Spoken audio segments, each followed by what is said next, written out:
Doctor Zakir নায়কের সাথে আমার মিটিং দেখেছিলেন না? উনি কিন্তু হাফেজ না। আমি এটা আপনাদেরকে সেদিন বলি না। মালয়েশিয়ার সফরে উনার সাথে কনভারসেশনের একটা লেকচার আছে অনলাইনে।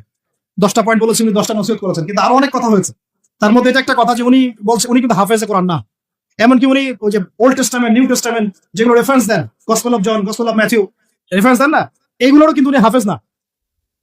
এগুলো উনি মুখস্থ করেন নাই। দাওয়াত দেওয়ার জন্য যেটার সাথে যেটার লিঙ্ক আছে, ধরেন সুদের এখানে 10টা আয়াত আছে, সুদ সংক্রান্ত 20টা হাদিস আছে, সুদের টপিকে 20টা তার মুখস্থ। মনে করেন লা ইলাহা ইল্লাল্লাহ কালিমার একত্ববাদ বোঝানো হবে, একত্ববাদ সংক্রান্ত আয়াতগুলা এবং এর হাদিসগুলা তার মুখস্থ।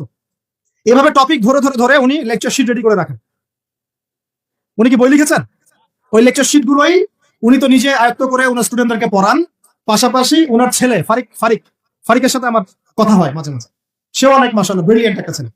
তো সেও দেখা যায় ওই জিনিসগুলাকে ইংরেজিতে ওই মালয়েশিয়া এবং বিভিন্ন জায়গায় দাওয়াতের কাজে ওটা ইউজ করে। বাবার রিসার্চটা সে নিজে আবার ওটাকে রিপিট করে। তো আমি বোঝাতে চাচ্ছি যে একজন মধ্যম মানের, আমি মধ্যম মানের কথাই বলছি, বিকজ আমরা নিজেদেরকে হয়তো মধ্যম মনে করি।